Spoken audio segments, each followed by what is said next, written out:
할렐루야. 오늘은 예수님이 사망 권세를 이기시고 다시 사신 부활절입니다. 부활의 소식은 절망에 빠져 있을 때 희망을 일깨워주는 기쁜 소식입니다. 부활주의를 맞이해서 여러분의 삶과 그리고 가정에 하나님의 크신 은혜와 평강이 있기를 축복합니다. 부활절은 우리 주님께서 사망의 권세를 이기시고 다시 사셔서 온 인류에게 소망과 기쁨을 주신 날이지요. 만약에 우리 주님의 부활이 없었다면 온 인류는 흑암과 절망과 그리고 죄악된 세상에 갇혀서 여전히 신음하는 고통의 삶을 살아야 했을 겁니다. 그러나 우리 주님께서 이 주일 아침에 부활하셨기에 온 세상에는 희망의 아침이 밝아온 줄 믿습니다. 참 감사한 것은 우리나라가 복음이 전해질 때 부활절에 복음이 전해졌다는 겁니다. 지금으로부터 136년 전 1885년 4월 부활절날 감리교 선교사인 아펜젤라와 장로교 선교사인 언더우드가 제물포항에 첫 발을 내딛었는데 그날이 바로 부활절이라는 거지요. 선교사들은 태평양을 건너서 부활의 기쁨의 소식을 우리에게 전해 주었습니다. 그리고 이 땅에 배우지 못한 사람들을 위해서 학교를 세우고 아픈 사람들을 위해서 병원을 세우고 영혼 구원을 위해서 교회를 세워서 오늘날 대한민국이 이렇게 발전한 나라가 되게 했다는 것이지요. 그리고 우리 믿음의 선진들의 눈물의 기도가 있었기에 그들의 땀과 피 흘림이 있었기에 또 그분들이 부활의 신앙을 가지고 우리에게 복음을 전해 주었기에 우리는 죄악된 세상에서도 하나님의 자녀로서의 삶을 살아가고 있다는 것입니다. 우리 믿음의 선진들은 참으로 힘든 그러한 시절 속에 복음의 바톤을 치고 부활의 기쁨의 소식이라고 하는 그 바톤을 치고 하나님 나라를 의지하면서 힘찬 다름질을 했습니다. 그리고 이제 그 믿음의 바톤을 우리 손에 넘겨준 것이지요. 우리도 부활의 소망을 가지고 하나님 나라를 바라보며 우리 선진들처럼 끝까지 신앙의 경주에 임해야 할 것입니다. 그리고 또한 우리 후손들에게 우리의 다음 세대에게도 이 부활의 복음을 전해줘야 할 것입니다. 그것이 우리의 미션이요 사명입니다.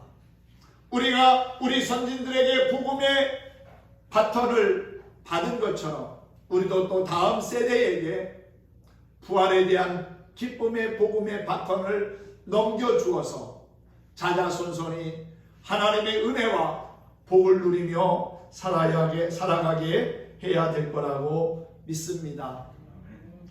2006년에 소천한 최규철이라는 장로님이 있습니다. 장기려 박사와 함께 우리나라 최초의 민간 의료보험조합인 적십자 의료보험조합을 설립한 인물입니다. 그는 31살 때 자동차 사고로 말미암아 온몸에 3도 이상의 화상을 입었고 30번 넘는 수술을 받아야만 했습니다. 목숨은 간신히 건졌지만 그의 귀와 한쪽 눈은 잃었고 또 한 손은 갈고리처럼 되었으며 얼굴은 화상에 이그러져 가지고 도깨비처럼 변했습니다. 그래서 E.T. 할아버지란 별명을 갖고 있습니다. 그런데 그를 지극히 보살피던 아내가 폐병으로 먼저 세상을 떠났습니다. 자신의 몸도 아프고 괴로운데 아내마저 세상을 떠나니까 살 희망이 없어진 겁니다. 몇 번이나 자살할 만큼 절망스러운 세월을 보냈지만 그는 예수님을 만났고 또한 부활의 신앙으로 어려움을 이겨내고 1975년에 사랑의 장기 기증 본부를 설립하게 됩니다.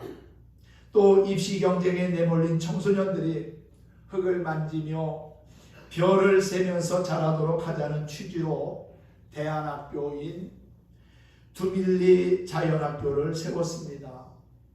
이 최장로님의 인생이 보여주듯이 기독교의 힘은 부활 신앙에 있다는 것입니다. 부활의 신앙이 없었다면 아마 이겨나가지 못했을 겁니다.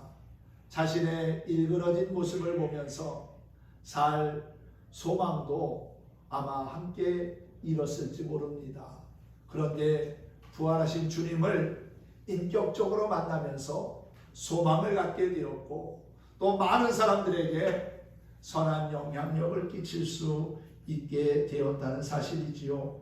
기독교인들이 절망의 시대마다 치유와 희망의 역할을 감당할 수 있었던 것 바로 부활의 신앙이 있었기 때문이라는 사실입니다. 부활의 소식은 지금도 좌절과 절망 가운데 있는 사람들에게 희망이 되고 또한 꿈이 되고 있다는 사실이지요. 단지 15분이라는 제목의 연극이 있습니다. 연극의 주인공은 생명이 15분밖에 남지 않은 젊은이입니다. 이 청년은 30세의 대학원을 마치고 이제 사랑하는 사람과 함께 결혼을 앞두고 있었습니다. 박사학위 논문을 제출해 놓고 결과를 기다리고 있던 그는 그만 병이 들어 의사로부터 15분밖에는 살지 못한다는 선고를 받게 됩니다. 불안과 초조에 몸을 떨며 몸부림치기 시작합니다. 그러는 사이에 시간은 지나갑니다. 15분, 14분, 13분 흘러갑니다. 그때 편지요 하는 소리와 함께 편지 한 통이 그에게 배달됐습니다. 억만장자인 삼촌이 돌아가셨다는 소식과 함께 그 삼촌의 상속자가 바로 그 청년이라고 하는 변호사의 통보였습니다. 어마어마한 유산을 상속받게 되었지만은 청년은 하나도 기쁘지 않았습니다. 그러는 사이에 시간은 또 흘러갑니다. 청년의 생명이 10분, 9분, 8분 남았음을 가리킵니다. 그때 또 한 통의 편지가 배달됩니다. 그렇게 기다렸던 박사학위 논문이 통과되었다고 하는 소식이었습니다. 그러는 사이에 생명은 7분, 6분, 5분으로 줄었습니다. 그때 또 하나의 편지가 배달됐는데 사랑하는 여인으로부터 부모님이 결혼을 승낙받았다고 하는 편지였습니다. 하지만 이 소식도 시계를 멈추게 할 수는 없었습니다. 야속하게도 시계는 멈추지 않고 3분, 2분, 그리고 마지막 남은 1분이 지나면서 마침내 청년이 숨을 거두는 것으로 연극은 끝을 냈습니다. 억만장자의 유산도, 박사학위도, 결혼 승낙도 그 청년에게는 모두 의미 없는 것이 되고 말았다는 이야기입니다. 그렇습니다. 우리가 바라고 꿈꾸는 대부분은 죽음 앞에서는 별 의미가 없습니다. 세상에서는 돈의 문제도 중요하고 결혼도 건강도 모두 중요한 문제입니다. 하지만 죽음 앞에서 이런 것들은 아무런 소용이 없습니다. 부활과 영생에 대한 소망이 있느냐 없느냐, 예수 그리스도를 통한 구원의 확신이 있느냐 없느냐 하는 것이 정말 중요한 문제입니다. 그래서 부활의 소망이 있는 사람은 최후의 승리자가 되고요. 또한 웃을 수 있는 겁니다. 지금은 아무것도 보이지 않지만 부활의 소망을 주시는 하나님을 신뢰함으로 진짜 중요한 것이 무엇인지를, 진짜 우리의 삶에 가치가 있는 것이 무엇인지를 깨닫는 부활절이 되었으면 좋겠습니다. 사도 바울이 고린도 교인들에게 쓴 첫 번째 편지가 고린도전서인데, 이 고린도 사람들 가운데는 예수님의 부활에 대한 것을 믿지 않으려고 하는, 부정하는 사람들이 상당히 많이 있었던 것 같습니다. 그래서 바울은 고린도전서 15장에서, 우리가 부활의 장이라고 말하는 이 고린도전서 15장 전체에서 예수님의 부활에 대한 강력한 메시지를 선포하고 있지요. 사실 사도 바울은 처음부터 예수 믿었던 사람이 아닙니다. 오히려 예수 믿는 사람들을 핍박하는 일에 그 누구보다도 앞장섰던 사람이지요. 율법에는 아주 박식한 지식을 가지고 있었지만 예수님은 믿지 않았습니다. 왜 예수님을 믿지 않았을까요? 하나님은 믿으면서 하나님의 아들인 예수님은 왜 그가 부정하고 믿지 않았을까? 율법에는요, 나무에 달린 자는 하나님으로부터 저주를 받아서 죽은 자라는 그러한 말씀이 있습니다. 바울이 생각할 때 하나님의 아들이라면 오히려 영광을 받아야지, 잘 돼야지, 또 모든 사람들로부터 존경과 또 추앙을 받아야지, 어떻게 하나님으로부터 저주를 받을 수 있는가? 예수님이 어디서 돌아가셨습니까? 십자가에서 피 흘려 죽으시지 않았습니까? 나무에 매달려서 죽은 것 아닙니까? 그렇다면 율법에 의하면 나무에 달린 자마다 하나님으로부터 저주를 받아 죽는다고 했는데, 예수님도 나무에 매달렸기 때문에 하나님으로부터 저주를 받은 인생이라는 거지요. 그렇다면 바울의 생각에 예수님은 하나님의 아들이실 수가 없다는 거예요.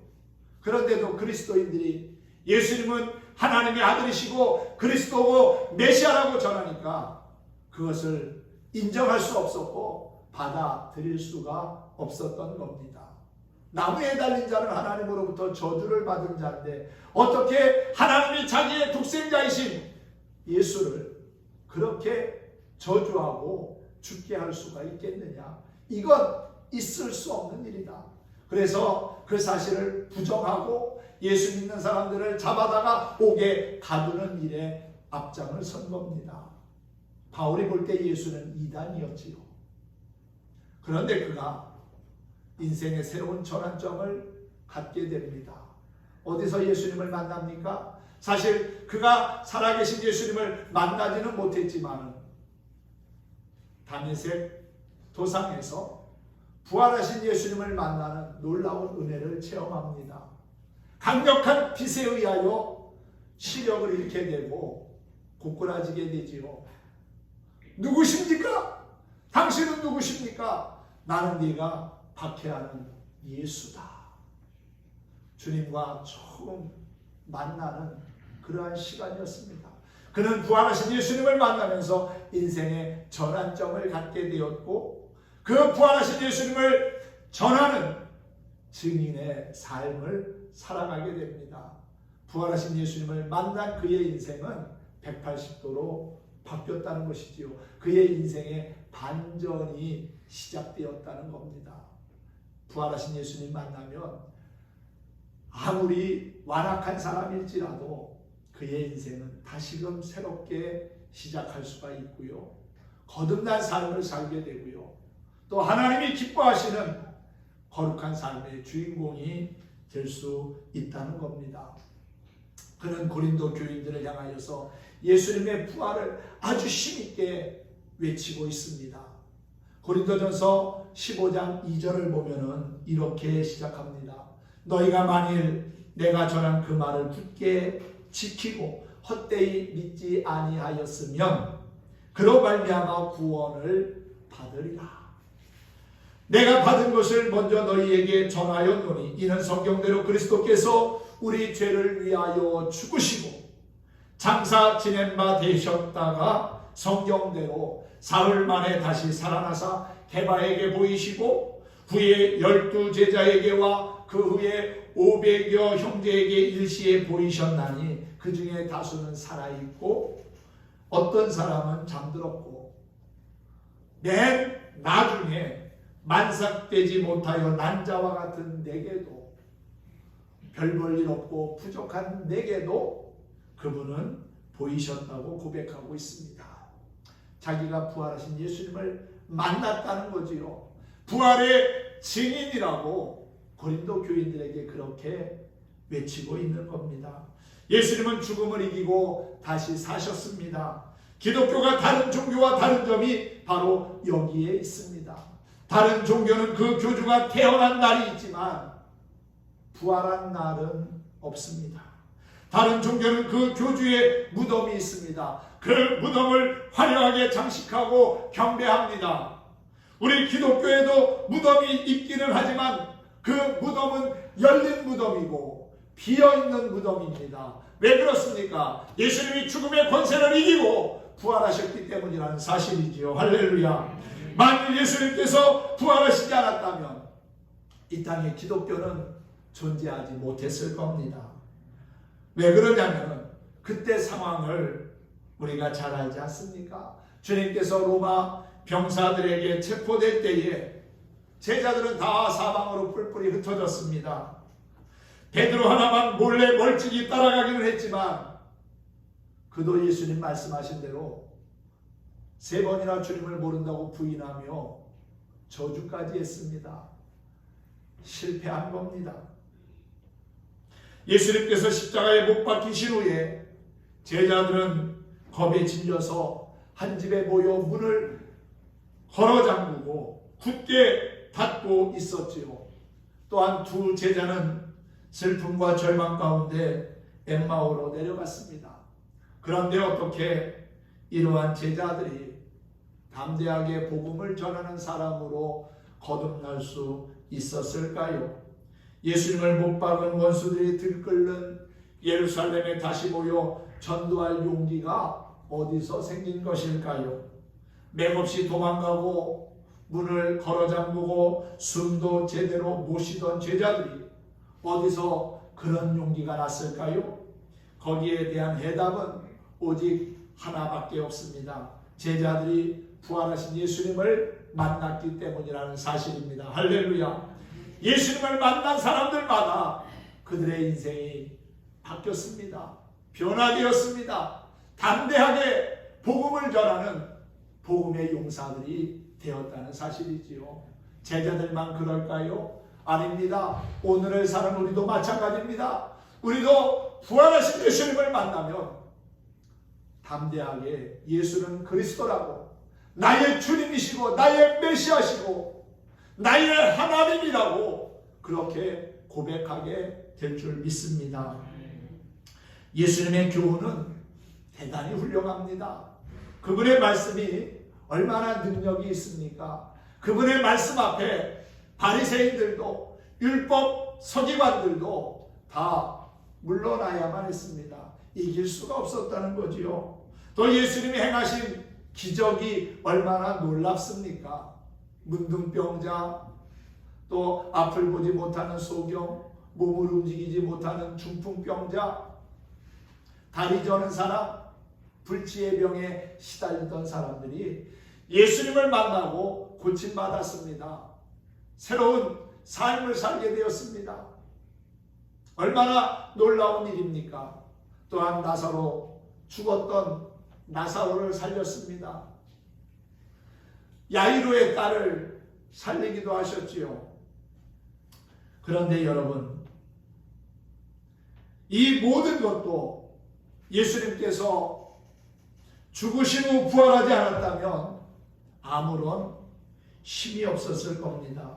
다른 종교와 다를 바 없었을 거라는 사실이지요. 아니 어찌 보면 다른 종교보다 더 못했을지도 모릅니다. 왜냐하면 다른 종교의 교주는 죽을 때 예수님처럼 십자가에 못 박혀서 수치스럽게 죽지는 않았지 않습니까? 그러나 우리 주님은 죽음을 이기시고 말씀하신 대로 성경에 예언된 대로 3일 만에 다시 살아나셨습니다. 할렐루야.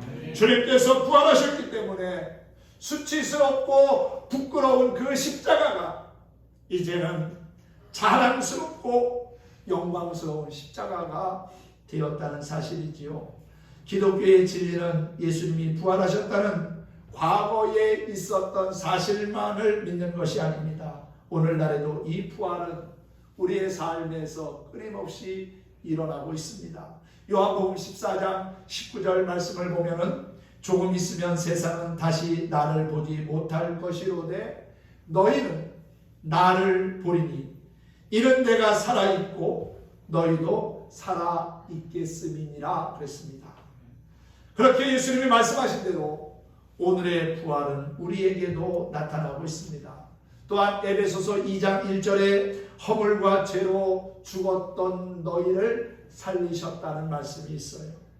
허물과 죄 때문에 우리는 다 이미 죽은 존재였습니다. 그러나 예수 그리스도를 믿는 순간부터 우리는 다시금 살아나게 되었고 거듭난 하나님의 자녀로 살아가고 있다는 것이지요.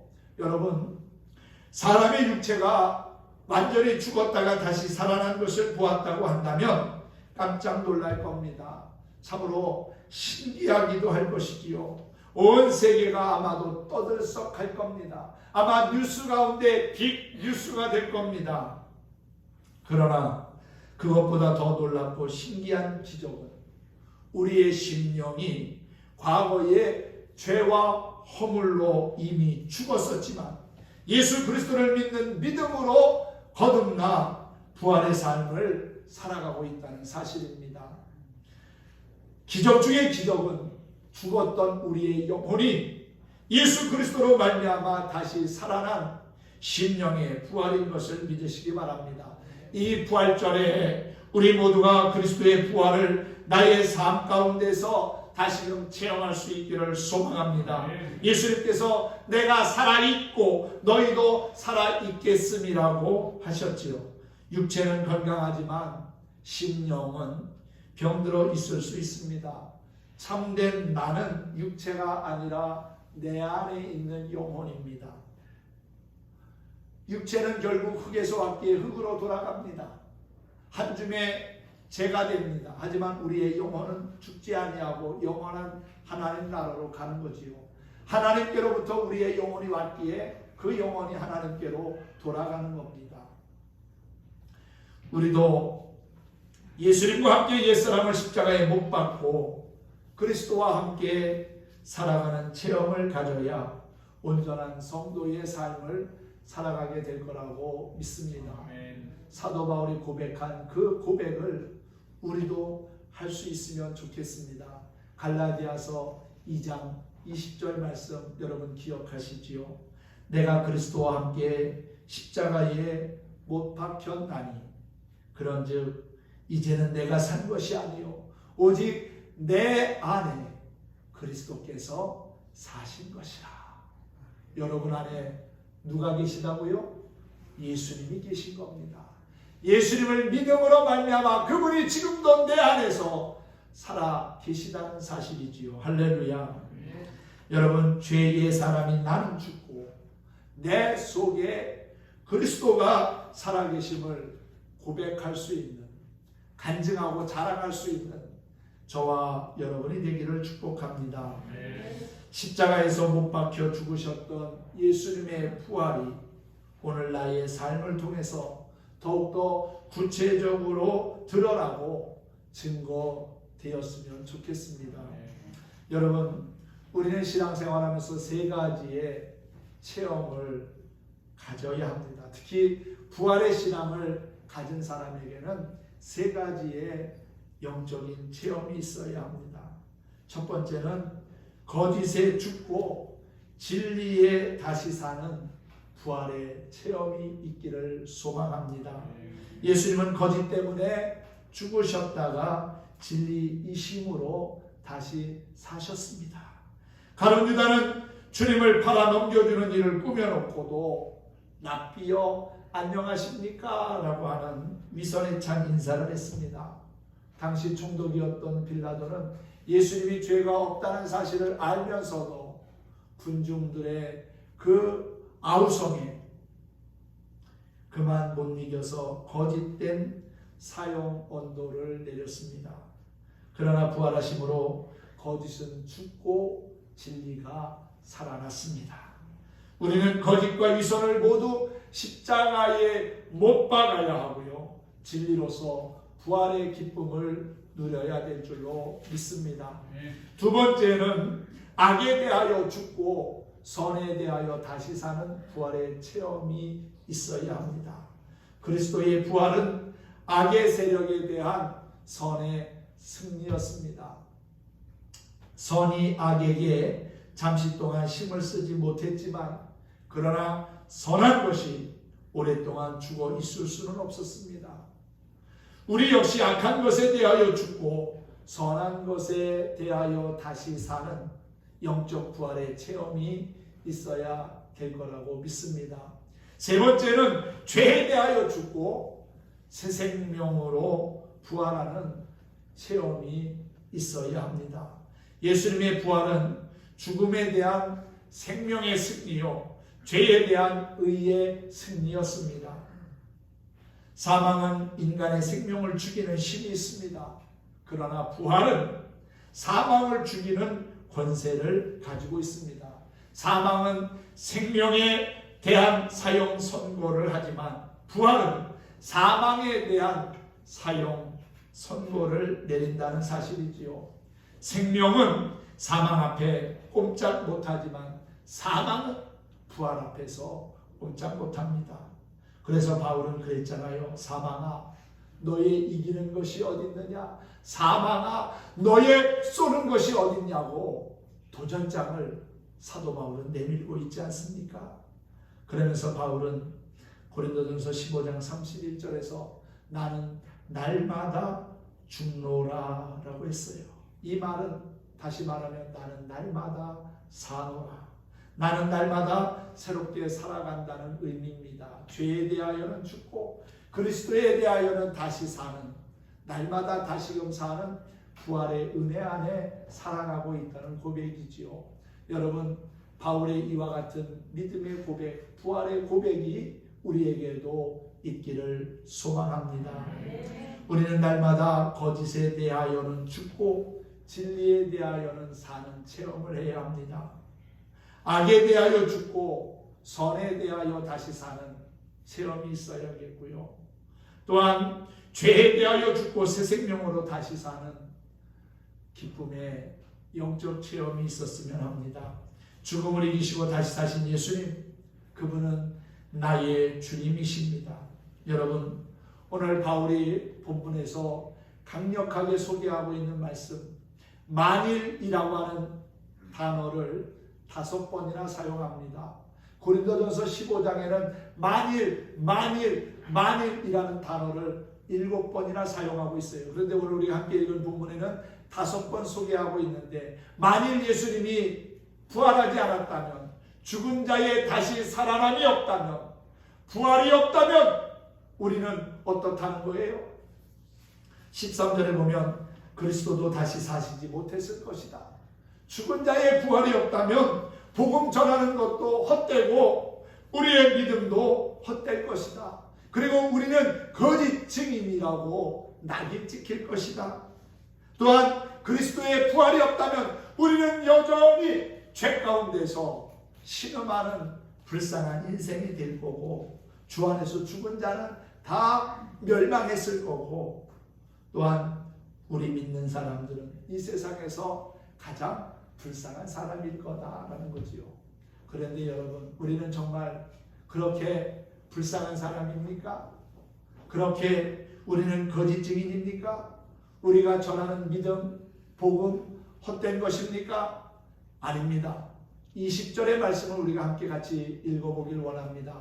고린도전서 15장 20절은 그러나 라고 하는 반전의 단어로 시작을 하고 있죠. 함께 읽어보겠습니다. 시작. 그러나 이제 그리스도께서 죽은 자 가운데서 다시 살아나사 잠자는 자들의 첫 열매가 되셨도다. 아멘. 결코 우리는 거짓 증인도 아니고 우리의 믿음이 헛된 것도 아니고 세상에서 불쌍한 자도 아닙니다. 왜냐하면 예수님께서 다시 사셨기 때문입니다. 부활하셨기 때문입니다. 그 부활의 믿음과 신앙을 가지고 있기에 우리는 결코 이 땅에서 불쌍한 존재도 아니고 거짓된 증인도 아니고 하나님의 자녀로 천국을 소유한 영생을 가진 자라는 사실이지요. 사랑하는 성도 여러분, 죽음을 이기고 다시 사신 예수님, 그분이 나의 주님이심을 다시금 확신하고 감사할 수 있기를 바랍니다. 예수 부활의 기쁨이 여러분의 가정과 삶 가운데 충만하기를 바라고 주님의 부활을 힘있게 외치고 자랑하는 진정한 그리스도인이 될 수 있기를 예수님의 이름으로 축원합니다. 축복합니다.